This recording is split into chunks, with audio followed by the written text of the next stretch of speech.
Just a fine night to be out, and we are on the new Forbidden Druid V2. My first time riding a Forbidden bike. I can slap this thing around Galby today.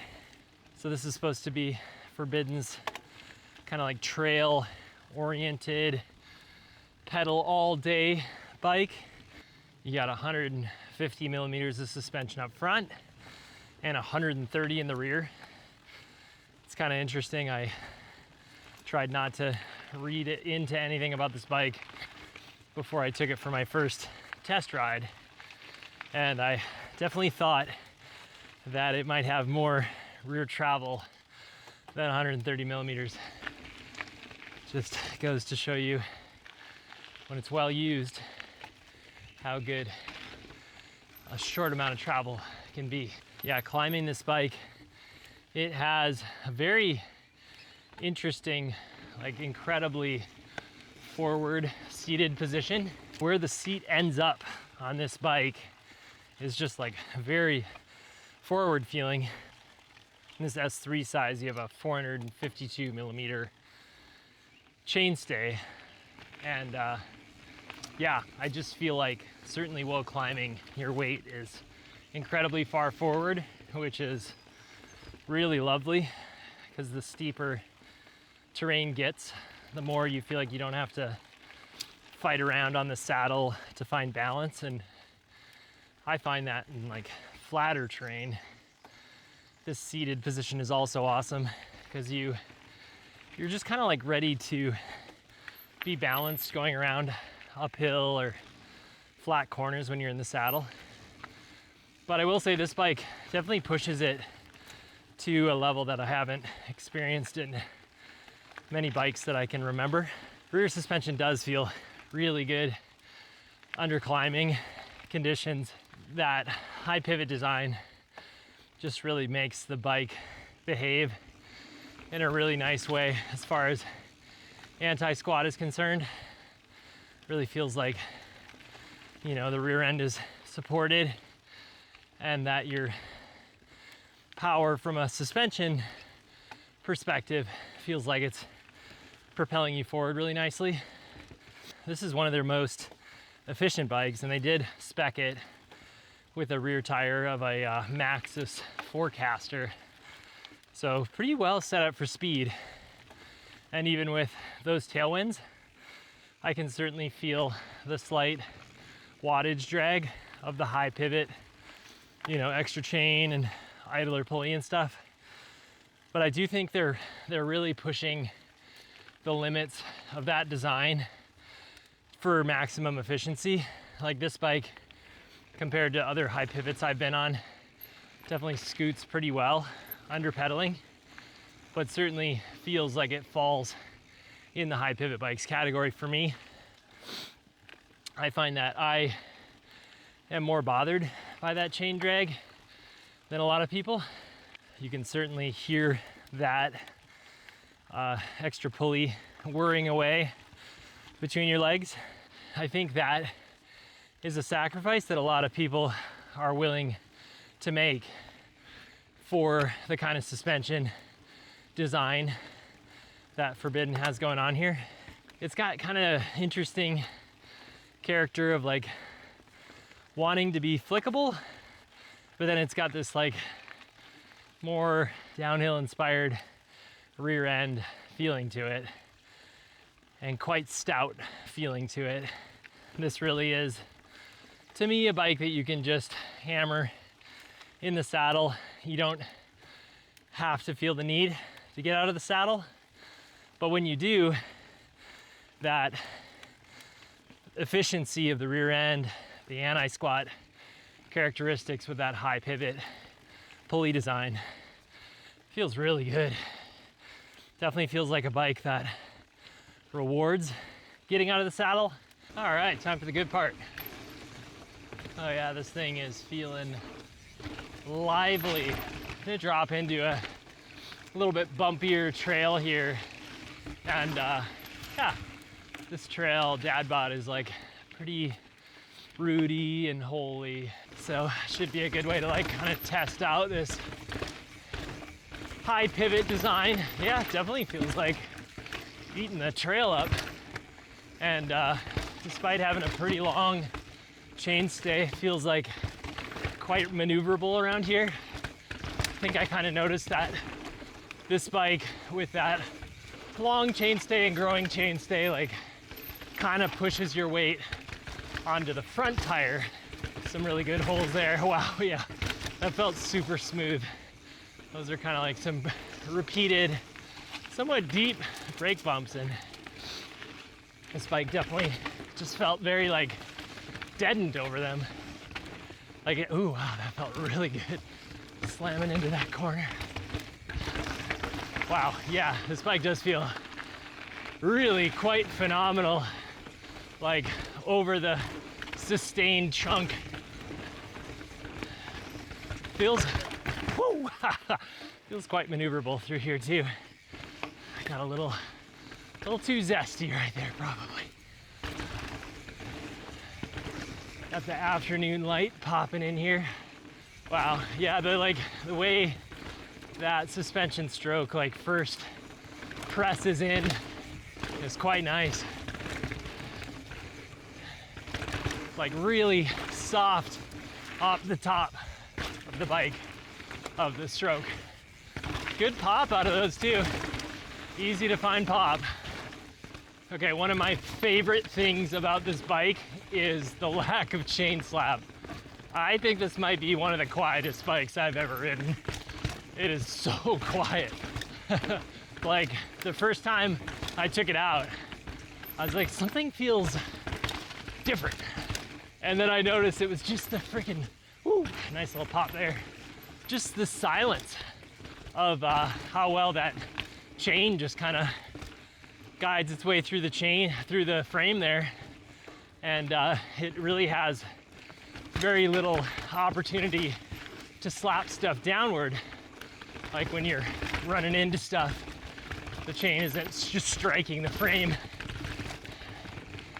Okay, I got the fork to kind of feel a little jangled through there, but this rear end definitely tracks, you know, honestly, just like brilliantly when you consider you're dealing with 130 millimeters of travel. Like, it definitely feels like more. And just something about the whole bike just feels kind of deadened and high end and calming. Oh yeah. This Lyric is also just so good. I really like this Lyric with the buttercups and the Charger 3. I just feel like I can just kind of get into the zone, kind of stay in a similar riding position, kind of hang out, let the world come to me. I don't feel like I'm like pumping too much back to like front to back. Feels like you can kind of hang out. It's a very calming feeling, especially like this is a super dynamic bumpy trail that I'm usually just like pretty all over the bike. All right, we changed to the other side of the mountain here, a little bit more pumpy and flowy. Should be quite enjoyable on a 130 millimeter travel bike. But I'm happy that I could kind of ride that rougher trail dad bod to kind of, yeah, just see how well this bike could kind of handle the chunk. Phew. Certainly feels good in the corners. See how well it paves this super bumpy wooden bridge. Wow, yeah, actually totally taking the edge out of that. That's pretty impressive. That little rear shock must be fluttering up and down pretty quickly to keep up with that.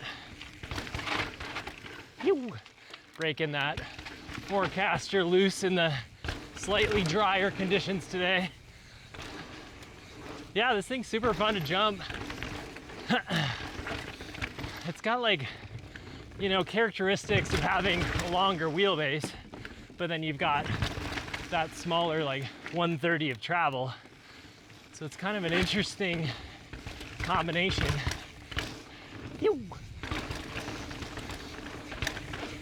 keeps it lively, but then it really soaks the terrain up super well. Ew. Fun to kind of slide that forecaster over into corners though. Not maybe the grippiest tire, definitely more for rolling resistance, but doesn't mean can't make things more lively and enjoyable. Wow, such a quiet bike. It just kind of blows my mind. Oh, this should be fun. Yeah, this bike comes with like a 65-degree head tube angle, which is one of my favorite for like a smaller travel trail bike. Just keeps things lively, but really balances. Lively as in like the sharpness of corner turn in, but then it really balances, like adding a skosh of stability as well. Sending those deep tonight. This bike feels nice and predictable, like off of jumps. Yeah, one thing that I have noticed with this bike is I can perceive that changing wheelbase with the growing chainstay that this bike has, which was a little distracting at first, but I think in these drier conditions it feels pretty good. It's just something I think I'd have to adjust to after riding the bike quite a bit. I think that growing chainstay kind of slowly, oh, I can't believe they just redid that berm. That is so sweet. Slowly rolls your weight forward onto, you know, your hands and therefore your front tire, which is cool. You just have to like kind of learn to work with it. It was just like my first ride, it was a little bit distracting. And I think for me, the solution would be just nice and high bars, just feel comfortable being thrown forward. Because it's actually a wonderful thing to be kind of pushed to be over the bars. Yo! Oh, this trail just got a rework. It's running nice and smooth. I couldn't try beating up this rear end on the brake bumps today. Oh man, I'm having a really good time on this bike tonight. Oh, there's some brake bumps. Yeah, maybe I just can't feel them. Maybe it's just soaking it all up so well. And a brand new berm here. That is so cool. Oh man, yeah, this bike absolutely loves these trails. Now that I come to think of it, this is honestly like the perfect bike for Galbraith because you don't need a ton of travel. You need a little bit of extra suspension firepower through certain sections of trail. But you know, this bike still like has that small bike spirit. It's just like slashes through corners and oh man, it's so fun.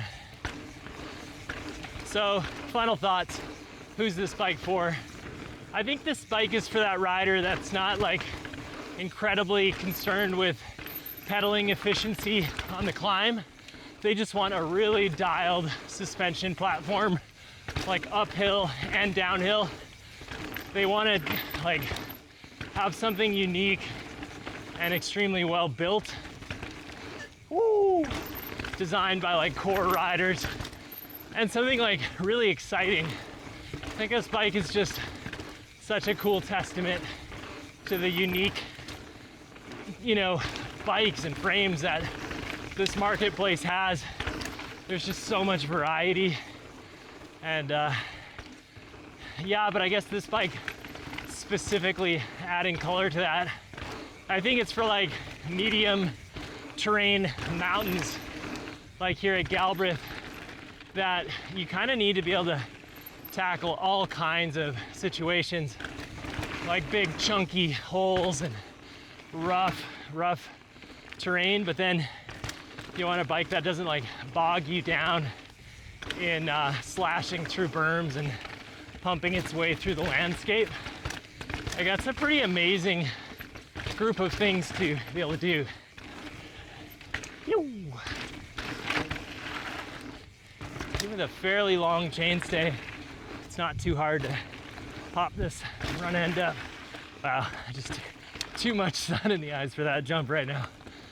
So if you enjoyed this review, consider subscribing to the YouTube channel. And for the full write-up, head over to freehub.com.